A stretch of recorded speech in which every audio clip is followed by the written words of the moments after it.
Fala pessoal, tudo bem? Sejam muito bem-vindos a mais um João Mendes Entrevista.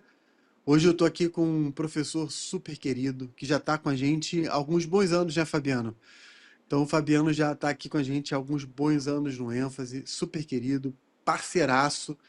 E o nosso objetivo hoje é conversarmos sobre carreira, especificamente sobre a magistratura do trabalho. Fabiano é juiz do trabalho, então, nada melhor do que a gente ouvir quem está lá dentro. Então, o nosso objetivo é fazer com que você tenha um raio-x do que é a magistratura do trabalho, como é o concurso, como é que é o dia a dia, o que que um juiz de trabalho faz, o que que não faz, enfim, vamos bater um papo aqui legal sobre a carreira para te inspirar e te reavivar, né? Reacender ali a chama pelos estudos e você se dedicar. Fabiano, mais uma vez, meu querido, obrigado por ter aceitado o convite. Sempre bom estar aqui contigo, cara. Agradeço, professor João Mendes, meu grande parceiro de longa data. Agradeço o curso ênfase. É imenso prazer fazer parte dessa equipe, é uma equipe tão vitoriosa que já auxiliou tantos candidatos a conquistarem esse sonho, que é a aprovação na magistratura, no Ministério Público, concursos de alta performance. Estou, portanto, professor, à disposição para essa nossa conversa, para esse nosso debate. Muito bom, muito bom. Fabiano, a gente já teve aqui uma entrevista contigo sobre a tua trajetória, né? Então, galera, se você quiser conhecer depois aqui a trajetória do Fabiano, como foi, entra lá na nossa playlist sobre do João Mendes Entrevista, entra na playlist e você vai achar a entrevista lá do Flaviano, do Flávio, desculpa, eita, Jesus, do Fabiano, e aí você vai conseguir ver a história dele, como é que foi exatamente o percurso que ele traçou até chegar. Mas, Fabiano, eu queria te pedir, assim, sem substituir aquela entrevista, porque lá foi uma entrevista longa sobre a tua trajetória, que você resumisse aqui pra gente como é que foi a tua trajetória, antes de a gente entrar exatamente na magistratura do trabalho, como é que foi, assim, antes de ser juiz, você fez algum concurso, quais que você ocupou? Ali em 1, 2 minutos, esse resumão aí. Professor João Mendes, eu iniciei a faculdade de Direito em 2003, janeiro de 2003. Já em abril de 2003, tomei posse para o cargo de técnico do INSS, técnico judiciário, então fiz o primeiro concurso ainda quando tinha um mês e pouco de faculdade, então estudei direito previdenciário, as matérias, constitucional, as matérias para ser aprovado em técnico do INSS. Ainda também em 2003, no primeiro semestre, fiz concurso para técnico do TRT e também obtive a aprovação, mas enquanto eu fui já empossado no INSS em 2003, só tomei posse no cargo de técnico do TRT, já da quinta região, em 2005, quando estava próximo já de me formar, tinha 2, 3 anos de faculdade. Me formei em 2007, na Universidade Federal da Bahia. Inicialmente foquei em concurso para analista do TRT, já que era técnico, então para mim foi um caminho mais ou menos natural. Nesse meio tempo, após 2007, após minha formatura, fiz 2 pós-graduações em Direito Constitucional, em Direito em Processo de Trabalho. Um ano após a formatura, em 2008, fiz concurso para analista do TRT e para também auditor fiscal do trabalho. À época, fui aprovado em ambos, mas optei por ser analista do TRT, porque não exigia deslocamento para outro estado da federação. Comecei a estudar, fui empossado em analista de TRT por volta de 2010, então 2 anos e meio, 3 anos depois da formatura, período em que mais ou menos iniciei o estudo para a magistratura do trabalho. Fui aprovado para a magistratura do trabalho em 2012, foram então cerca de 2 anos e meio a 3 anos de concurso. A aprovação veio no TRT da primeira região no Rio de Janeiro, no estado do Rio de Janeiro. Fiz diversos concursos antes da aprovação. Sempre fui aprovado na primeira fase da magistratura, também na segunda fase da magistratura, mas fui reprovado 7 vezes consecutivas na prova de sentença, que é a segunda prova escrita, que é a prova prática, o que para mim foi um contrassenso, tendo em vista que exercia a função de assessor e desembargador, em que fazia essencialmente minutas de votos, de acórdãos, de decisões judiciais. Passei no concurso então do Rio em 2012, tomei posse em maio de 2012, completei, portanto, 13 anos na magistratura. De lá para cá fiz mestrado, também ingressei na parte acadêmica, na parte de ensino, sou professor de cursos de pós-graduação, também de cursos para concurso público e sou muito feliz hoje por exercer essas relevantes funções, tanto na magistratura quanto na parte acadêmica, sobretudo no que eu sempre gosto muito de fazer, que é esse ensino para concurso público com essa objetividade, com essa obstinação, com esse grande projeto de vida que é a aprovação em concurso público de alta performance. É algo que realmente amo muito de fazer, gosto muito de fazer, tanto quanto o exercício da magistratura. Muito bom, cara, muito bom. Quero já então aproveitar, como o nosso foco aqui é falar sobre a carreira, você falou o seguinte, que você fez 7 concursos, né? Foram 7 reprovações na sentença, né? E realmente, assim, estranho, né? Porque você atuava, né, de certa forma, como analista, como assessor, e aí você passou no TRT da primeira região, Rio de Janeiro. E a primeira pergunta que eu quero te fazer, então, é essa. É assim, como é que está organizada a Justiça do Trabalho? Né? Você falou TRT da primeira região. Tem mais regiões, óbvio, né? A pergunta é óbvia, mas é só para você Sim. esclarecer. Quantas regiões são? Primeira pergunta, então. É, o concurso, ele é um concurso por região ou é um concurso nacional? Como é que funciona isso hoje? Então essa é a primeira pergunta. E aí depois eu vou perguntar sobre a possibilidade de você passando numa região, como é que você faz para ir para outra? Se você tem que fazer concurso ou se você faz uma remoção. Perfeito, professor. Os TRTs, a Justiça do Trabalho está estruturada no primeiro grau pelos juízes do trabalho, no segundo grau, enfim, âmbito regional, pelos TRTs, e a Corte Superior é o Tribunal Superior do Trabalho, o TST, com sede no Distrito Federal. No primeiro grau, nós temos cerca de 3.600, 3.700 juízes em atividade, juízes do trabalho exercendo atividades no primeiro grau. No âmbito nacional, nós temos 24 TRTs, são 24 regiões.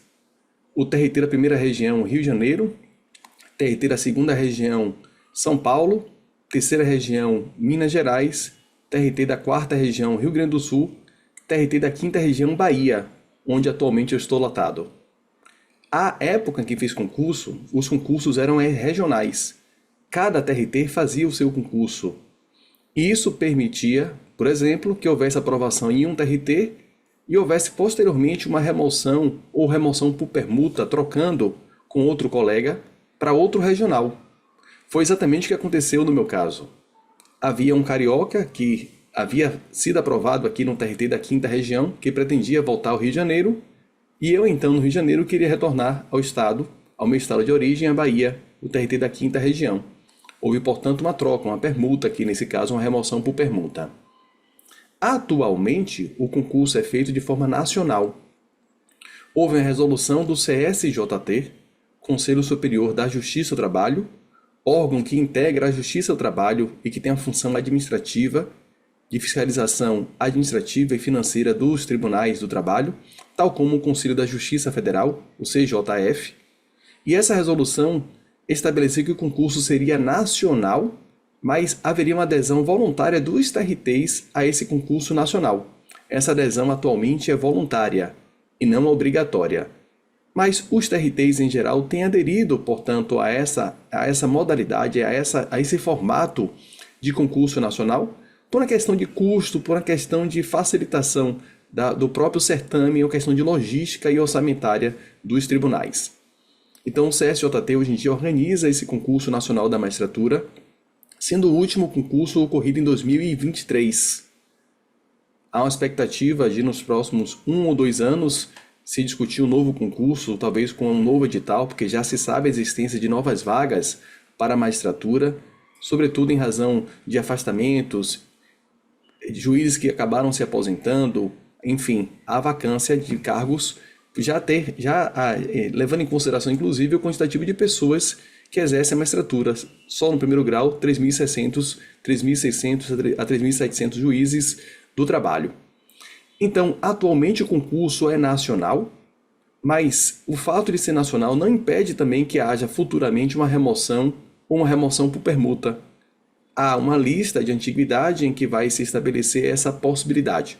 Então, a lotação inicial do juiz não é obrigatoriamente permanente. ele pode vir a ser removido, pode vir posteriormente a fazer uma permuta e voltar para seu estado ou até mesmo sua cidade de origem. Bacana. Com 3.700 juízes, é importante o pessoal entender isso. Você comentou sobre a vacância, né? Se você levar em consideração fatos normais da vida, como aposentadoria e falecimento, só Uhum. isso já geraria uma necessidade de renovação dos quadros constantemente, né? Eventualmente algum afastamento ou até mesmo mudança de carreira, né? A pessoa eventualmente passou para a magistratura do trabalho e depois passou para o MPT, né? Para o Ministério Público do Trabalho, né? Isso também pode acontecer. Legal. É, E aí você falou que os TRTs, de forma geral, têm aderido ao concurso nacional, o que é uma boa notícia. Sobre o Exame Nacional da Magistratura, o ENAM, né? Ele se aplica para a magistratura do trabalho hoje? Não se aplica? Quem quer fazer magistratura do trabalho precisa fazer o ENAM? Sim, professor, precisa, embora haja um questionamento por parte de setores da magistratura, há quem faça uma crítica ao Exame Nacional da Magistratura, ao ENAM, e, sobretudo, a sua pertinência quanto à magistratura do trabalho. Salvo engano, já houve até manifestação da Associação Nacional dos Magistrados contrária a essa aplicação, levando em conta que é uma argumentação que é até plausível no sentido de que no ENAM há um peso muito reduzido das matérias trabalhistas e que acaba por fazer um grande filtro e impede o verdadeiro magistrado especializado de alcançar, de se submeter futuramente ao concurso de juiz do trabalho, já que o ENAM aqui habilita o candidato a fazer a prova da magistratura. Eu compartilho, com todo respeito, de posicionamento em sentido contrário, professor. Eu penso que, embora seja assim uma magistratura especializada, isso não dispensa, não exime o candidato de estudar as matérias de que se pertence a outro ramo jurídico, a outros ramos jurídicos, que têm esse conhecimento bastante abrangente e aprofundado. Então, penso que, sobretudo, de forma racional, objetiva, é muito mais racional nós entendermos que a regra está posta e seguirmos as regras e nos adaptarmos a essa regra do que enquanto candidato, enquanto professor, ter apenas uma análise crítica e acabar perdendo tempo ou foco para o que realmente nos interessa, que é a preparação. Até que haja manifestação do CNJ em sentido contrário, e isso pode ou não acontecer, e não se sabe se um dia acontecer, quando vai acontecer, nos cabe jogar de acordo com as regras do jogo. Focar no que de fato está nas nossas mãos, que é a preparação para o exame, que é estudo racional e objetivado para ser habilitado nesse exame. Então penso que o estudo para ENAM pode até mesmo facilitar, abranger, permitir que esse candidato tenha uma visão mais ampla do direito, conhecer de forma bastante aprofundada temáticas do direito civil, do direito empresarial, do direito penal, do direito constitucional. Eu sou muito entusiasta dessa ideia de que o magistrado especializado, ele não precisa, isso não exime de ter um conhecimento aprofundado quanto a outros ramos jurídicos também. Essa é a minha visão, professor. Perfeito.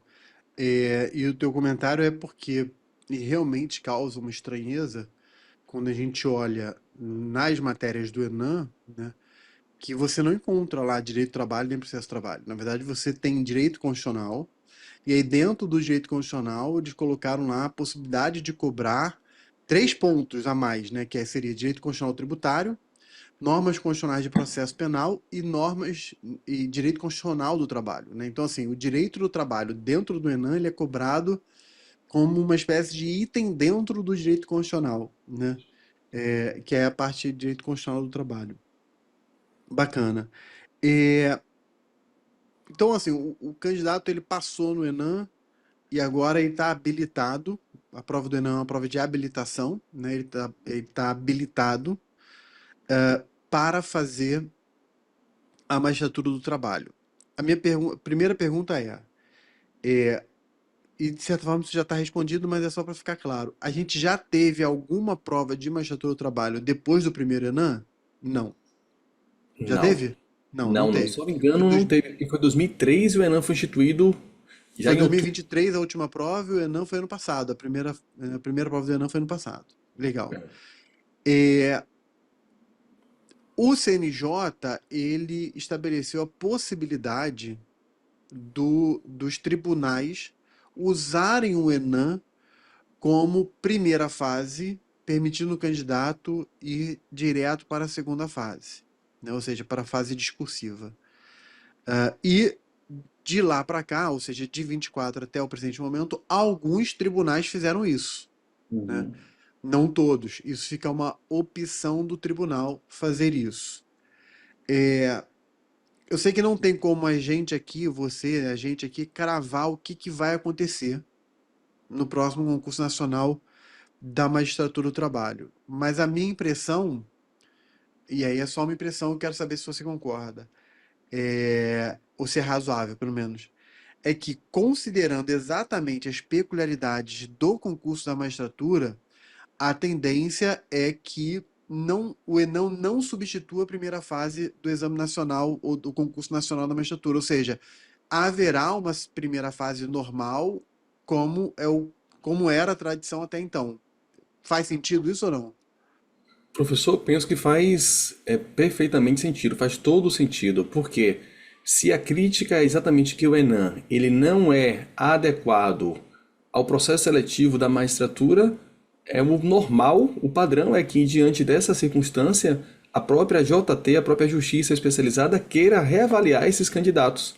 Porque se é verdade que o Enem ele não é focado na magistratura, no que diz respeito a muitos candidatos preparados para a magistratura do trabalho acabam sendo provados no Enem, também é verdade que, pelo mesmo motivo, ele não serve como um processo seletivo efetivo para avaliar a capacidade do exercício para a magistratura. Acho que o argumento seria o mesmo nesse sentido. Então, eu concordo que haverá, sim, prova objetiva da magistratura do trabalho e o Enem servirá apenas como um processo de habilitação sem que dispense, portanto, uma prova objetiva na magistratura, Perfeito. professor.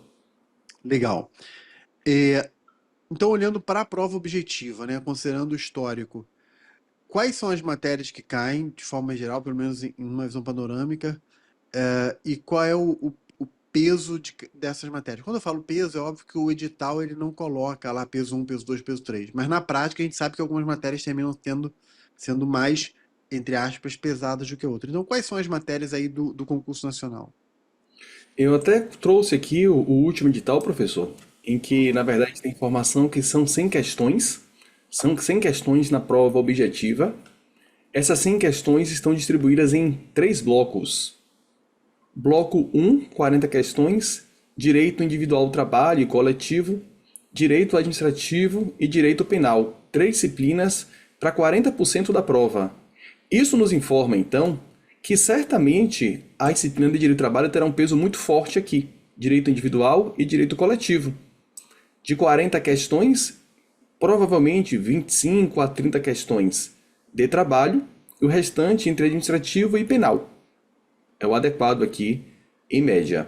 Bloco 2 com 30 questões, a gente tem aqui a divisão maior das disciplinas, que a gente tem processo do trabalho, que é uma disciplina conteudista muito importante para nosso concurso, mas também temos direito constitucional do trabalho, direito civil e direito da criança, do adolescente e do jovem.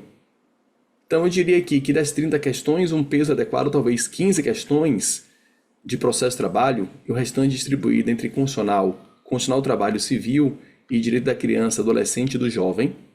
Mas perceba que o processo de trabalho aqui é sim a disciplina chefe que abre esse bloco. O terceiro bloco com 30 questões, a principal disciplina é processo civil.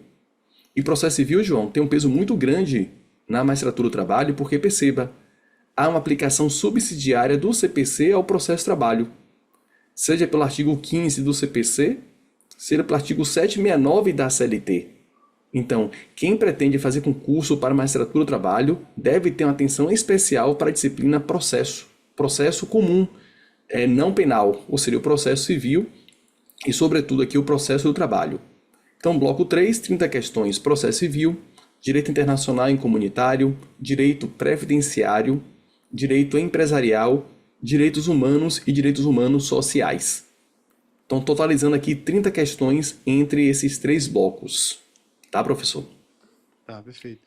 Então, eu posso considerar, quando você falou trabalho, de 20 a 25 questões, processo de trabalho aproximadamente 15, processo civil de 30 deve pegar pelo menos umas 10 questões, considerando a Sim, importância e a certamente. subsidiariedade, né? Então, só aqui a gente teria, nessas três matérias, trabalho, processo de trabalho e processo civil, a gente teria ali pelo menos 50% da prova, né? Sim. Botar ali em média 50% da prova. E no ênfase, a gente tem as disciplinas trabalhistas e a gente fez uma divisão das disciplinas trabalhistas da seguinte maneira, né? Direito constitucional do trabalho.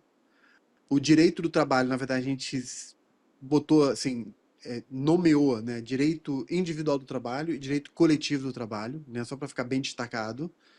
Direito do meio ambiente do trabalho, né? E processo do trabalho.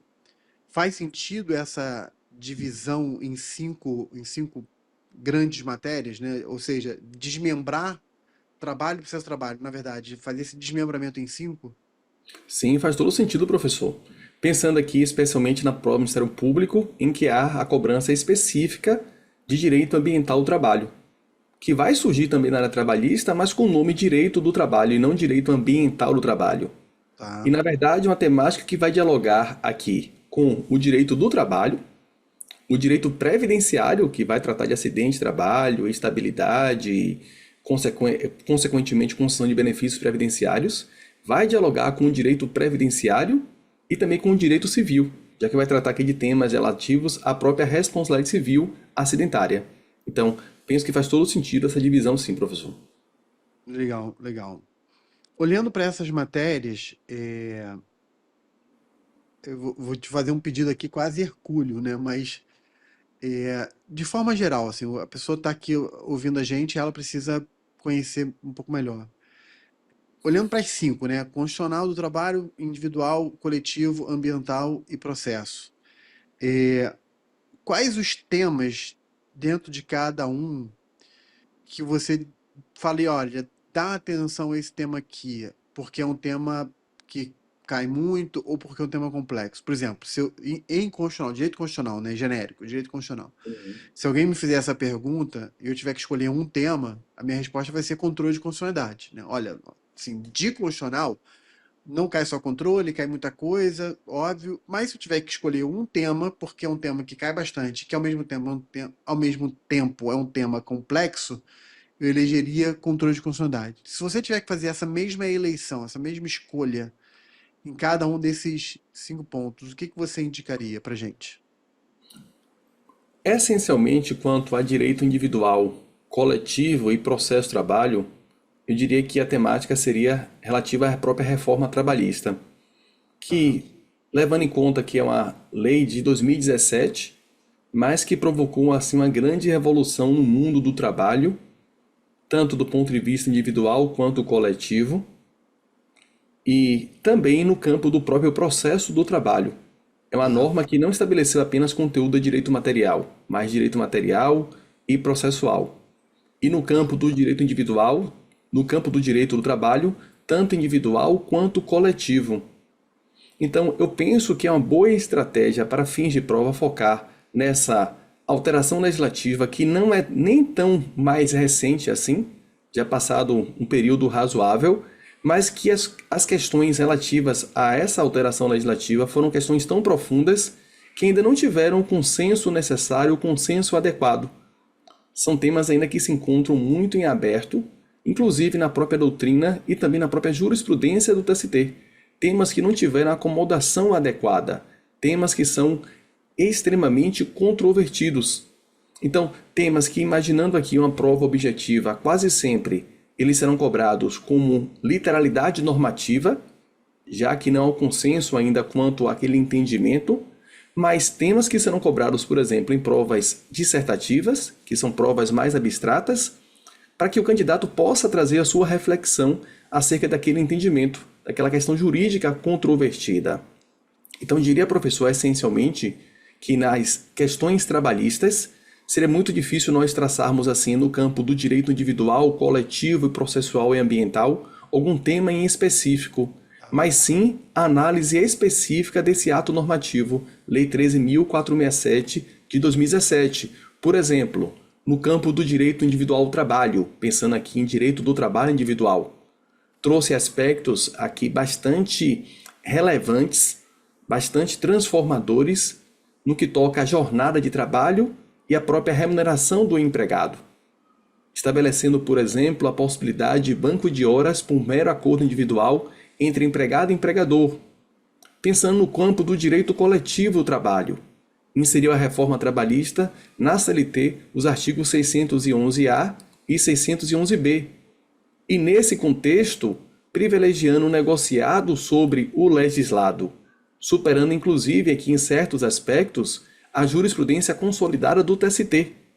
Daí porque a reforma trabalhista foi tida por alguns como uma reforma contra-ataque à jurisprudência dos tribunais do trabalho. No campo do processo trabalho, a reforma trabalhista, entre as mais diversas questões, trouxe, por exemplo, a generalização do cabimento de honorários advocatícios no processo trabalho, que passou a ser por mera sucumbência. Anteriormente era um outro regime relativo a honorários advocatícios no processo trabalho, que em geral não eram cabíveis pela mera sucumbência. Então são muitos aspectos interessantes, relevantes, controvertidos, que podem ser obtidos a partir da Lei 13.467 de 2017, atida então como reforma trabalhista, professor. Maravilha, excelente dica. Vamos falar agora sobre a profissão. Vamos pensar no magistrado como profissão. O que que um juiz do trabalho faz? Como é que é o dia a dia? Como é que é a estrutura da justiça do trabalho? Como é que é? O que que é um seu juiz do trabalho? Assim, como é que é o seu dia a dia? Temas que você mais julga? Agora a gente quer conhecer por dentro. Perfeito, professor. A Justiça do Trabalho, então, num primeiro grau, que é a minha experiência, o juiz do trabalho, até mesmo por força de resolução do CNJ, ele precisa, além de morar na comarca, residir na comarca, que é uma exigência constitucional, ele precisa comparecer fisicamente à unidade judiciária pelo menos por 3 dias por semana. Há uma resolução do CNJ pós-pandemia que exige esse comparecimento do magistrado por pelo menos 3 dias por semana, sendo que os demais dias podem ser de teletrabalho, digamos assim. Normalmente, nesses 3 dias, o juiz do trabalho faz audiências em 2 ou 3 dias, e aqui não tem um padrão exatamente muito bem definido, já que a resolução exige o comparecimento físico do juiz, mas não necessariamente que ele faça audiência em tais dias. Então, meu padrão, por exemplo, é de fazer audiências de forma fixa pelo menos 2 dias por semana. Diria que no mês é isso que acontece na maior parte das semanas. O juiz faz então as audiências trabalhistas. Essa duração da audiência vai variar de acordo com a complexidade e o número de processos, mas normalmente dura próximo de um turno de trabalho, em que o juiz conduz essas audiências, preside essas audiências, ações trabalhistas relativas a vínculo de emprego, questões sindicais, questões relacionadas a danos morais e materiais por acidente de trabalho, questões relativas a servidores públicos seletistas, ações também relacionadas à execução fiscal propostas pela PFN, executando créditos da própria União. Então são muitas ações que fazem parte da competência da Justiça do Trabalho. Então o juiz tem essa atividade de condução da audiência, que é uma condução, digamos, personalíssima e indelegável. Ele produz a prova, ele recebe a defesa em audiência, mas ele tem uma responsabilidade também que muitas vezes as pessoas não conseguem enxergar, não conseguem perceber, que se refere ao trabalho pós-audiência. Então é completamente equivocada a impressão de que o magistrado apenas está trabalhando quando está conduzindo uma audiência. Evidentemente que o magistrado do trabalho ele conta com um corpo de servidores, um corpo muito bom de servidores técnicos e analistas dos TRTs, que são servidores muito capacitados, que passaram concursos dificílimos, que são concursos para servidores da Justiça do Trabalho, E esses servidores auxiliam os juízes, por exemplo, na elaboração de despachos, decisões interlocutórias, minutas de sentenças, de julgamento de embargos de declaração, embargos de terceiro. Então, há toda uma atividade também fora da audiência. O juiz, ele tem como obrigação, portanto, revisar essas minutas que foram elaboradas pelos servidores. O juiz também tem como obrigação fazer as suas próprias decisões judiciais, fazer as suas sentenças, apreciação de tutelas antecipadas. O juiz também tem como função realizar a comunicação entre a secretaria e os demais órgãos públicos em geral, exigindo, por exemplo, providências relacionadas ao Bacenjude, ao Cisbajude, a bloqueio de créditos, a penhoras efetivadas em relação a imóveis ou móveis. O juiz também tem como função administrar a Secretaria da Vara, auxiliando, portanto, os servidores no exercício dessa função administrativa e também jurisdicional, além de também atender às demandas da advocacia. Um juiz presente fisicamente é o juiz que consegue, de fato, atender a sua unidade judiciária, dar atenção ao seu trabalho, aos servidores, supervisionando a sua atividade e que também esteja aberto à população mediante, sobretudo, o trabalho do advogado. Excelente, excelente. Na progressão da carreira, como é que funciona isso? Você faz o concurso público, existe o juiz do trabalho substituto e depois o titular, depois chegando a membro do TRT. Existe essa progressão? Isso funciona parecido com outras carreiras? Dá uma visão pra gente aqui. Sim, perfeito, professor. O cargo inicial também é de juiz substituto, que, e mediante promoção por antiguidade ou por merecimento, ele pode alcançar a condição de juiz titular de vara do trabalho, que é requisito para posteriormente alcançar o posto de desembargador do trabalho, também por antiguidade ou por merecimento, e talvez, a depender realmente da circunstância, até mesmo ascender ao cargo de ministro do TST, do Tribunal Superior do Trabalho, embora nesse caso não seja exatamente uma promoção, não é algo que decorre automaticamente da própria carreira. Atualmente isso tem acontecido não apenas na Justiça do Trabalho, mas também em outros ramos do Poder Judiciário, da mesma forma que faltam juízes, há também, de certa forma, um congestionamento na carreira. Então, por exemplo, a desembargadora com a qual eu trabalhei, ela foi juíza substituta por apenas 2 meses. Apenas 2 meses e já virou juíza titular de vara. Atualmente não há mais essa realidade. Eu, por exemplo, tenho 13 anos de magistratura, sou ainda juiz substituto e vou compor a lista para fins de antiguidade apenas daqui uns 5 anos mais ou menos. Então é algo que exige aqui na promoção da carreira uma paciência de fato. Exige sim o conhecimento de que essa promoção não é tão automática, não é tão rápida, pode exigir aqui, portanto, uma maior paciência para essa progressão. Mas eu penso, professor, que o importante é você estar fazendo efetivamente o que você gosta, no cargo que Exato. você de fato sonhou exercer, e a diferença que há entre juiz substituto e juiz titular atualmente é uma diferença, eu diria, até mesmo sem, com receio de ser mal compreendido, mas para mim, pessoalmente, é uma diferença que não é significante. No, em termos salariais, ela não representa basicamente nada, porque o juiz substituto fixo designado ele recebe a mesma remuneração do juiz titular. O Supremo Tribunal Federal já decidiu que o juiz titular ou substituto goza da garantia da inamovibilidade. Então, são aspectos aqui essenciais relativas à impossibilidade de ser removido ex officio e ao aspecto remuneratório que contribuem para meu pensamento de que não há algo assim, uma diferença tão relevante. Mas claro, muitos juízes desejam sim alcançar a condição de juízes titulares e posteriormente desembargadores. Eu pessoalmente, por hora, eu me concentro na minha atividade principal, que é de juiz designado para uma vara fixa e para mim não tem grande diferença. Perfeito, perfeito. Inclusive tem até juízes que, e aí eu tô falando não só da trabalhista, né, mas nas outras magistraturas, que às vezes ele pula ou deixa passar uma promoção porque ele quer continuar como substituto, porque ele gosta de onde ele está, ele gosta daquela vara, gosta daquela localidade, e ele fala, não, não passa o próximo, né? Eu vou continuar aqui na fila, mas passo o próximo. Quando aparecer alguma coisa, se aparecer que me interessar, eu vou, né? Então tem essa flexibilidade. Você comentou sobre remuneração. Como é que é a remuneração do juiz?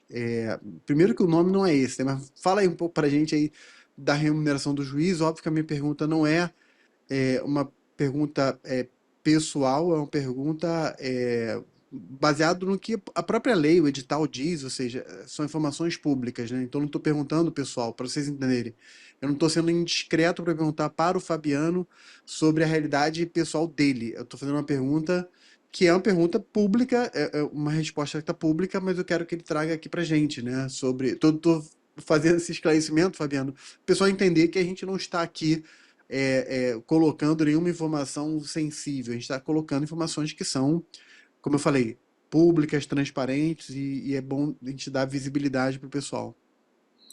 Atualmente, o regime de remuneração dos magistrados, na verdade, desde 2005, é um regime que foi pautado no sistema do subsídio.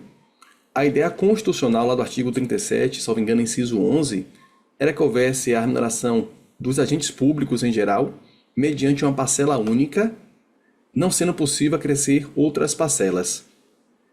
Esse regime do subsídio fixado lá por emenda constitucional, ao longo do tempo ele se mostrou, digamos, inviável, dada a impossibilidade ou simplesmente ausência de vontade política de promover atualizações anuais das remunerações em geral, no caso dos magistrados dos subsídios. Os magistrados passaram, portanto, muitos anos sem qualquer tipo de reajuste, e isso acabou, de certa forma, criando uma distorção que foi incorporada à prática de reconhecimento da possibilidade de acumular parcelas indenizatórias. Então, o magistrado hoje ele recebe o subsídio e há decisões do Supremo Tribunal Federal e decisões do próprio Conselho Nacional de Justiça que validam o pagamento ao magistrado também de algumas parcelas indenizatórias. O subsídio hoje é fixado em torno de 37 a 39 mil reais, conforme a condição de juiz titular ou substituto, mas que na prática o juiz substituto designado recebe a mesma remuneração do titular, sendo o teto constitucional atualmente por volta de 46 mil reais. Essa se refere à parcela remuneratória que é paga em termos de subsídio ao magistrado. Além dessa parcela remuneratória, o magistrado recebe também parcelas indenizatórias por força de lei e também de entendimento do próprio Supremo Tribunal Federal e do CNJ, como, por exemplo, o pagamento de auxílio alimentação, que é pago aos servidores públicos em geral, o pagamento também o pagamento ou concessão in natura do próprio auxílio saúde, que pode ser mediante o modelo de autogestão de cada tribunal, ou pode ser pago em caráter indenizatório, em valor correspondente a 8% da remuneração do agente público do magistrado do trabalho. E além disso, existem situações que vão variar aí de magistrado para magistrado, que podem receber indenizações relativas a acúmulo de acervo. Essas indenizações vão levar em conta o atingimento de metas por parte do magistrado, bem assim o volume processual que se encontra sob responsabilidade desse magistrado. Esse acervo, essa acumulação decorrente de acervo, pode chegar até 30% do subsídio do magistrado, mas há aqui uma variação e não corresponde à totalidade dos magistrados em todas as circunstâncias. Professor João. Legal. Quando você falou da saúde, você falou que pode ser na forma de indenização ou in natura, ou seja, o tribunal pode pagar diretamente ao plano de saúde uma parcela que vai chegar até 8% do valor da remuneração, né? Exatamente. Bacana. Ou seja, a gente está falando, só para sintetizar aqui então, a parcela única, né, do subsídio, 37 a 39, né? Mais as parcelas indenizatórias que você trouxe aqui, pelo menos três que a gente tem em segurança, né? Que é segurança que eu digo assim, né? É o raso, é o normal, né? Em regra. Sim. É alimentação, saúde, acúmulo de acervo, né? E aí, dependendo, não só no caso da magistratura do trabalho, mas na magistratura estadual, por exemplo, quando ele cumula com alguma outra justiça eleitoral, por exemplo, então tem as suas variações. Legal, bacana. É, Fabiano, estamos chegando aqui no final, acho que foi muito esclarecedor para o pessoal conhecer bem é, é, a magistratura, né? E aí eu quero te fazer a pergunta, assim, que não é uma pergunta subjetiva agora. Cara, vale a pena? Né? Vale a pena ser juiz de trabalho? O que que você falaria para, se você tiver, no bom sentido, tá? No bom sentido. Se você tivesse que convencer alguém a ser juiz de trabalho, né? O que que você falaria agora para tocar o coração das pessoas? Né? Óbvio que isso é uma coisa subjetiva, isso é uma coisa que varia de cada um, enfim. Mas falando agora do teu coração para o coração das pessoas, assim, como você como juiz de trabalho, o que que te cativa, o que que te empolga, enfim. Perfeito, professor. São muitas as vantagens decorrentes da ocupação de um cargo de magistrado do trabalho, professor. Eu penso que é uma função que tem um relevante caráter social, um papel de transformação social, e isto aqui não implica necessariamente na premissa de que o trabalhador tem sempre razão, pode ser exatamente o contrário, mas é uma posição que você vai estar, digamos, pacificando a sociedade, restabelecendo a normalidade, seja pela improcedência, seja pela procedência do pedido. É uma atividade que permite que você tenha acesso as mais diversas classes sociais, você está tanto diante do trabalhador mais simples, quanto do trabalhador mais especializado, estará diante, por exemplo, de questões empresariais complexas, não apenas de pequenas empresas, mas de grandes empresas, em que você precisa conhecer aquele processo produtivo, em que dá aqui uma maior amplitude do conhecimento global da sociedade. E do ponto de vista pessoal e familiar, é uma atividade que lhe permite ter uma remuneração digna. Claro que é sempre muito difícil você definir o que vem a ser uma justa remuneração. Todos pensam que sempre poderiam ganhar mais, ter uma condição melhor, mas enfim, inquestionavelmente é uma atividade que traz uma retribuição adequada, que permite que você esteja inserido pelo menos em um contexto de classe média. Evidentemente que as pessoas podem, digamos, sonhar com outras possibilidades, podem ter outras pretensões, mas para quem pretende ter uma remuneração que lhe permita estar inserido na classe média, de ter uma boa, proporcionar uma boa educação para os filhos, morar em um local adequado, ter algum tipo de lazer, ter, portanto, uma vida social e familiar adequada, penso que de fato é um cargo que agrega muito de forma pessoal, profissional e familiar e que permite que você possa também, embora haja muita atividade, conviver com sua família, que permite que você possa também desempenhar outras tarefas, outros papéis, além do papel profissional. Penso que é isso muito importante. Em um contexto nacional em que você tem o desemprego, em um contexto nacional em que você tem pessoas recebendo salários muito baixos, com insegurança, com as mais diversas inseguranças, ocupar um cargo de relevância na República é algo que traz sim um conforto, que traz sim uma tranquilidade, digamos assim. Essa tranquilidade, prezado João, de nada, não, de forma alguma significa ausência de trabalho ou ausência de esforço para que haja o cumprimento adequado do trabalho. Não é isso. É a tranquilidade remuneratória, é a tranquilidade em termos de estrutura de pessoal, é a tranquilidade para você fazer a sua atividade sabendo que você não vai a qualquer momento perder o seu trabalho, a sua fonte de sustento. É a tranquilidade de fazer um trabalho com independência e com imparcialidade. Muito bom, muito bom. Acho que eu vou querer ser juiz de trabalho depois dessa. Muito bom.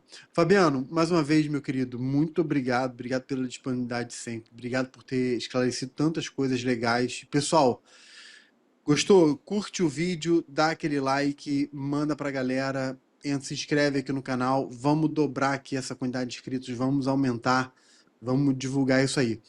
Não perca, não perca a entrevista que eu fiz com o Fabiano já há um tempinho sobre a trajetória dele e não perca a entrevista com o Fabiano sobre as disciplinas trabalhistas. Ele deu uma palhinha aqui sobre disciplina trabalhista, mas há algo específico que a gente vai tratar, mas aí uma entrevista própria só falando das disciplinas trabalhistas, beleza?